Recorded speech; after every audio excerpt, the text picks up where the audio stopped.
Bienvenidos nuevamente. Vamos a continuar con la segunda cápsula del tema 1 de generalidades del sistema respiratorio. Y a lo mejor ahora vamos a ver algo de un punto de vista un poquitito más funcional. Comencemos por las funciones de nuestro sistema respiratorio. Tenemos tres funciones principales, las cuales son el intercambio de gases, mecanismos de defensa, también mecanismos de defensa, y también algunas funciones metabólicas. A través del intercambio de gases podemos mencionar que hay un intercambio constante entre el oxígeno y el dióxido de carbono. El oxígeno son moléculas que tratan de ingresar desde el alveolo hacia el capilar para ser llevado a todo el resto del organismo a través de la sangre, y tiene dos mecanismos de transporte en sangre, que es a través de la hemoglobina y el otro es disuelto en el plasma. Ya lo vamos a conversar también en una próxima sesión. El CO2 lógicamente viene desde la circulación sistémica, viene desde el cuerpo y va a llegar a los alveolos para difundir a través del capilar hacia el alveolo y luego ser expulsado hacia la atmósfera. Dentro de los mecanismos de defensa tenemos varios. Uno de los principales es la tos, es un mecanismo mecánico. A través de la generación de un cambio brusco de presión voy a lograr movilizar a lo mejor algunas sustancias que puedan estar atrapadas, puedan estar alojadas en nuestro tracto respiratorio, así como también movilizar secreciones, mucosidades. Para eso está el sistema mucociliar, que lógicamente está generado por las glándulas mucosas, que van generando este mucus y que van también atrapando partículas pequeñas que puedan quedar latentes para entrar a nuestro sistema respiratorio. Luego tenemos los macrófagos, que son celulitas más relacionadas con nuestro sistema inmunitario, que son células grandotas, fagocitadoras. Los macrófagos también se llaman macrófagos residentes, macrófagos tisulares y en este caso macrófagos alveolares. ¿Por qué tienen ese nombre? Porque están en todos los tejidos del cuerpo y están atentos frente a una infección, frente a una colonización o frente simplemente al ingreso de algún agente exógeno o algún agente externo. También tenemos funciones metabólicas, como por ejemplo algunas regulaciones hormonales. Sabemos que a nivel pulmonar tenemos la ECA, que es la enzima convertidora de angiotensina, que va a transformar la angiotensina en angiotensinógeno, que tiene propiedades mucho más activas para la regulación del equilibrio hidroelectrolítico y de esta forma regular la homeostasis a nivel corporal. Y finalmente tenemos el surfactante, que es un fosfolípido sumamente importante porque va a disminuir la tensión superficial y va a ayudar al proceso de ventilación. Ya lo vamos a conversar más en detalle, algunas características del surfactante. También vamos a conversar de su composición y sus principales funciones y mecanismos de acción. Pero apréndanse este nombre, muchachos, por favor. ¿Qué es lo que es la respiración? Uno tiende a confundir respiración con ventilación. Entonces, hay que tener claro, como dice en esta pantalla, son tres conceptos que componen la respiración. Primero que todo, la ventilación. La ventilación es el proceso mecánico a través del cual yo voy a ingresar aire, ¿cierto? Por una contracción muscular, por el estiramiento de las fibras pulmonares, voy a ingresar aire desde el exterior, desde la atmósfera, por la nariz, ¿cierto? Hacia los alveolos. ¿Para qué? Para generar un intercambio. El intercambio es el paso de oxígeno desde el alveolo al capilar para ser llevado al resto del cuerpo y de CO2 desde el capilar, con CO2 que viene desde el cuerpo, para ser expulsado a nivel de boca, ¿cierto? Porque nosotros expiramos por la boca. Y finalmente tenemos la utilización, que esa sí es la respiración, que se hace a nivel celular, que tiene que ver con la oxidación de alimentos, que tiene que ver con la utilización del oxígeno a nivel celular, que lo logramos a través de la ventilación y luego del proceso de intercambio. Finalmente, para llegar a ser utilizada, tiene que ser transportada en la sangre por dos tipos de mecanismos. ¿Qué factores influyen en la respiración o en la ventilación? Punto 1, el medio externo. Algunas condiciones del medio externo, como por ejemplo la PO2. ¿Qué es la PO2? La PO2 es la presión parcial de oxígeno, sumamente importante cuando veamos el otro set de cápsulas y tengamos que entender cómo ingresa el aire y cómo lo vamos modificando en base a las presiones. Siempre que tengamos una P, hablando del sistema respiratorio, estamos hablando de presión parcial. También depende de los pulmones, de que tengan una buena ventilación, de que estén en buenas condiciones, de que tengan un tejido bastante elástico que me permita expandirse lo suficiente como para ingresar una cantidad de aire determinada y que sea la adecuada para poder ventilar de buena manera. Además, que se generen cortocircuitos entre la sangre arterial, que es sangre oxigenada, y la sangre venosa. Ya vamos a hablar de eso quizás desde una mirada más fisiopatológica, pero vamos progresivamente llegando hacia eso que son el último set de cápsulas. También depende de la sangre, de tener un buen flujo sanguíneo a nivel pulmonar y por tanto alveolar para hacer el intercambio, que haya una buena concentración de hemoglobina. Recordemos que la hemoglobina transporta aproximadamente el 99%, 98% del oxígeno en mi organismo. Y también que haya una buena afinidad de esta molécula de la hemoglobina por el oxígeno. La afinidad se va modificando y eso también va a ser contenidos que vamos a ir revisando en la medida que vayamos avanzando. Otra cosa importante, y tal vez la más importante, es la capilaridad. ¿Qué es lo que es la capilaridad? Es la cantidad de capilares que tengan los alveolos. No piensen que un capilar tiene, o un alveolo tiene un solo capilar. Un alveolo está completamente rodeado, como les mostré en esa imagen, completamente rodeado de capilares, lo que me aumenta el área de intercambio. Entonces me favorece que haya un proceso de intercambio que sea bastante efectivo, que sea bastante rápido y que sea bastante ágil. ¿Qué es la hemoglobina? Ya les conté un poquitito. La hemoglobina no la vamos a revisar tan en detalle, pero me interesaría contarles que son 4 cadenas polipeptídicas, 2 alfa, 2 betas, a las cuales se une un grupo hemo. Este grupo hemo es finalmente el que transporta oxígeno. Cada hemoglobina es capaz de transportar 4 moléculas de oxígeno. La hemoglobina la encontramos en los eritrocitos, que son los glóbulos rojos, son discos bicóncavos, anucleados, ¿verdad? De bastante, o un tamaño bastante grande para hacer células sanguíneas. Y vamos a encontrarla ahí, y ahí es donde nosotros vamos a encontrar 99-98% del oxígeno que transportamos a partir de la sangre. Acá se pueden ver estas cadenas polipeptídicas, ¿verdad? Dentro del eritrocito, esa es una hemoglobina, y tenemos algunas redondelas, hay algunos circulitos más naranjos, que serían los grupos M, el lugar donde se va a generar la unión de la hemoglobina con el oxígeno.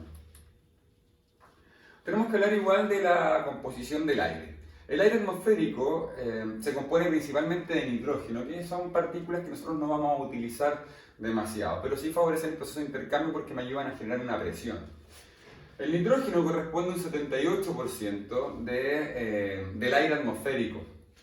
El oxígeno corresponde a un 21%. Ese oxígeno, o ese 21%, se le llama FiO2.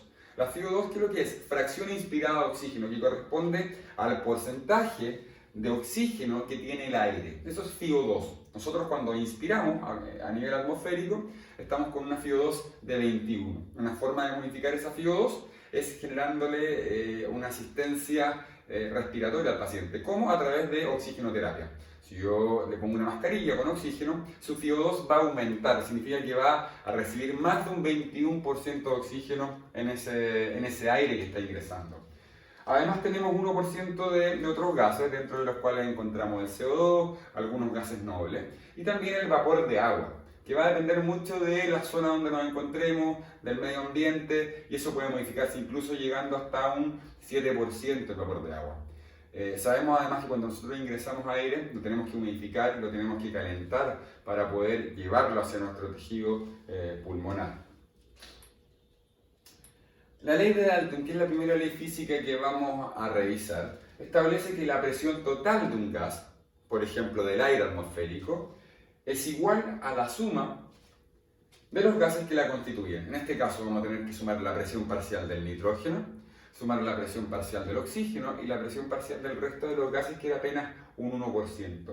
Esto me va a dar, a nivel del mar, una mezcla que principalmente está compuesta por nitrógeno, por eso era importante el nitrógeno, que representa, representa 592 milímetros de mercurio de presión, de oxígeno con 160 milímetros de mercurio, y ese valor es sumamente importante porque nos va a permitir entender el intercambio. Después ya vamos a conversar de eso. Y finalmente un 7% de otros gases, entre los que está el ozono, algunos gases nobles, el CO2, incluso un poco el vapor de agua.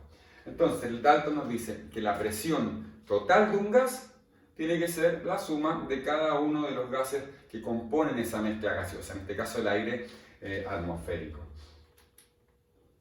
Acá hay otro caso clínico o más bien una pregunta directa para que ustedes puedan también ir trabajando los contenidos que hemos ido revisando y reforzando a través del manual de fisiología respiratoria algunas temáticas que son relevantes. ¿Cuáles son los elementos de la respiración? Tenemos principalmente 4 elementos, que es la inspiración, la expiración, anatomía y la ley de Boyle, otra ley física que vamos a revisar.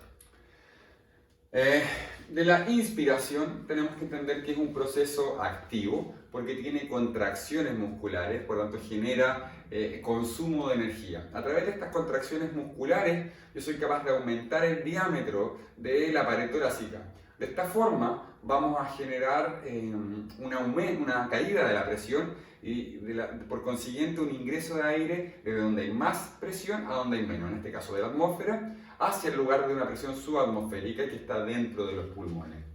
La inspiración además me genera una presión negativa, como les comentaba, me genera también una expansión de la cavidad torácica, recuerden, una horizontalización de las costillas, un aumento de los diámetros, todo esto dado por, en primera parte, el descenso del diafragma, la contracción del diafragma, más bien la tracción del centrofrénico del tendón central para aplanar este diafragma. La expiración en condiciones normales es pasiva, está dada por la fuerza de retracción elástica de los pulmones, esa tendencia que tienen a volver a la normalidad, a poder disminuir su tamaño, y también está dada por la relajación de la musculatura inspiratoria. En condiciones normales la expiración no utiliza energía, solo en condiciones normales. Como decía, está mediada por la acción de fibras elásticas. Y finalmente tenemos la anatomía. Tenemos que entender la anatomía de la cavidad torácica que revisamos en la primera cápsula. La importancia de los músculos respiratorios, ya sean inspiratorios que se utilizan siempre, o los expiratorios que se utilizan en procesos fisiopatológicos, o cuando hacemos alguna actividad física, o cuando hacemos alguna expiración forzada, ¿ya? Luego tenemos el diafragma, que es el músculo más importante de la respiración, ¿verdad? Y es un músculo que tiene mucha potencia, es un músculo plano y que tiene forma de cúpula o de paracaídas. Y finalmente tenemos la cavidad torácica como tal, ¿verdad? Tenemos algunas cavidades pulmonares, tenemos una cavidad central que es el mediastino. Todos estos son elementos importantes de la respiración, para dar paso a la ley de Boyle. La ley de Boyle establece un concepto que vamos a definir primero y luego vamos a tratar de explicarlo. La presión ejercida por una fuerza física es inversamente proporcional al volumen de una masa gaseosa, siempre y cuando su temperatura se mantenga constante. ¿Qué quiere decir esto? O de manera más sencilla, mientras más presión, menor volumen va a haber. Fíjense en este gráfico que tenemos que mientras más presión, ¿cierto? Acá tenemos el volumen, mientras más presión tengamos, el volumen va a ser menor. Y a medida que la presión va cayendo, el volumen va aumentando. Siempre y cuando tengamos una temperatura constante. ¿Por qué una temperatura constante? Porque cuando le ingresamos mucho calor a una masa gaseosa, le generamos un traspaso de energía. Al traspasar energía, le damos energía cinética y las partículas empiezan a moverse más y se separan más, ¿ya? Entonces, mientras más fuerza le pongamos a una masa gaseosa, mientras más presión le pongamos a una masa gaseosa, su volumen va a ser menor, ¿ya? Mientras más volumen, menor presión. Esto establece la ley de Boyle, siempre y cuando tengamos una temperatura constante, como en el organismo, que tenemos una temperatura de 37 grados Celsius. La inspiración está dada por una secuencia de sucesos que vamos a revisar a continuación. Primero que todo, tenemos que ingresar aire. ¿Cómo lo vamos a hacer? Los músculos respiratorios se van a contraer y van a generar una expansión de la cavidad torácica. Por ejemplo, el diafragma va a descender, se va a aplanar, va a ir hacia abajo, ¿ya? Lo que me va a generar lógicamente esta expansión de la caja torácica. Al expandirse la caja torácica, vamos a tener una caída de la primera presión, que es la presión intrapleural. Luego vamos a tener una expansión de los pulmones van a empezar a expandirse. ¿ya? Y va a caer la presión alveolar. Al expandirse los pulmones, cae la presión alveolar y al caer la presión alveolar, si nosotros analizamos Boyd, me decía que mientras menos presión, más volumen, entonces mientras menos presión alveolar tengamos, mayor cantidad de aire va a entrar. O sea, tenemos una entrada del flujo de aire hacia los alveolos. En la expiración, justo antes de la expiración, las presiones están igualadas, la presión atmosférica y la presión alveolar están igualadas. Por ejemplo, si yo tomo aire y mantengo la boca abierta, no va a salir aire. ¿Por qué? Porque tengo una contracción todavía de los músculos inspiratorios. Si yo relajo y boto ese aire, voy a poder expulsar, ¿cierto?, todo el aire desde los pulmones hacia el exterior, hacia la atmósfera. Entonces, justo antes de la expiración, la presión alveolar es igual a la presión atmosférica. Luego, cuando tenemos un recogimiento de las fibras elásticas pulmonares, vamos a comenzar con el proceso de expiración y la presión alveolar se va a mantener o se va a volver mayor que la presión atmosférica, lo que me genera una salida de este flujo de aire. Acá hay otro caso clínico también para que puedan analizar y ir revisando los contenidos que hemos ido repasando el día de hoy. De las zonas de conducción, yo les mencioné hace un ratito que tenemos zona de conducción y zona de intercambio. La zona de conducción comienza a nivel nasal, ¿cierto? A través de estructuritas como la nariz, tenemos luego faringe, laringe, ¿cierto? Que son órganos mixtos porque está la fonación y también tienen que ver con la deglución, no la laringe lógicamente, solamente con la fonación. Luego caíamos a tráquea y teníamos una bifurcación a nivel de carina. Recuerden que la tráquea son anillos cartilaginosos rodeados de musculatura lisa, que es de control involuntario. Luego teníamos ya los bronquios y la segmentación del árbol bronquial. Bronquios principales o primarios, secundarios o lobares, que eran uno para cada lóbulo, 3 a derecha, 2 a izquierda. Y luego los bronquios los bronquios segmentarios o terciarios. Luego los bronquios se vuelven a dividir y me generan los bronquiolos, los terminales primero, los respiratorios después. Y a partir de los bronquiolos respiratorios, que están rodeados de alveolos, yo ya puedo hablar de que ahí se realiza un proceso de intercambio. El aire, cuando ingresa, tiene que ser acondicionado, tiene que ser humidificado, le vamos a agregar una presión de vapor de agua y también le vamos a aumentar un poquito la temperatura. Probablemente vamos a llegar a una temperatura de 37 grados Celsius. Entonces, vamos a calentar el aire y lo vamos a humidificar. Luego tenemos una filtración y limpieza a través de los cilios. Tenemos aproximadamente 300 cilios por células que van atrapando material muy pequeñito, material microscópico, para que no tengamos a lo mejor alguna infección o alguna acumulación de este material microparticulado a nivel alveolar. Y también esta filtración que está dada por los cilios filtra moléculas de hasta 6 micrómetros. La zona de conducción tiene algunos mecanismos de defensa que ya conversamos, vamos a revisar los otros. El estornudo, que también es un mecanismo al igual que la tos, es un mecanismo de cambio de presión brusco, pero que tiene que ver más con la vía aérea alta, más que nada a nivel nasal, que genera una movilización de estas sustancias atrapadas, ¿verdad? Puede estar dado por irritación, puede estar dado por alergia, relacionado con la rinitis, ¿verdad? Luego la saliva, que tiene algunas enzimitas que van a degradar ciertas sustancias, ¿cierto? La glotis, ya sabemos que la glotis y la epiglotis son importantísimas para poder separar el aire de lo que es el alimento. Tenemos una capa de líquido a nivel de los alveolos que se llama surfactante, una capa de fosfolípido más bien, que trata de atacar a esta capa de líquido. Ya lo voy a explicar para que se entienda qué es lo que es la tensión superficial y cómo trabaja. Tenemos los macrófagos alveolares, que son todas estas celulitas grandotas del sistema inmunitario que buscan generar una fagocitosis de partículas que puedan ingresar, de partículas exógenas o partículas extrañas. Las reconocen y luego las van a atacar.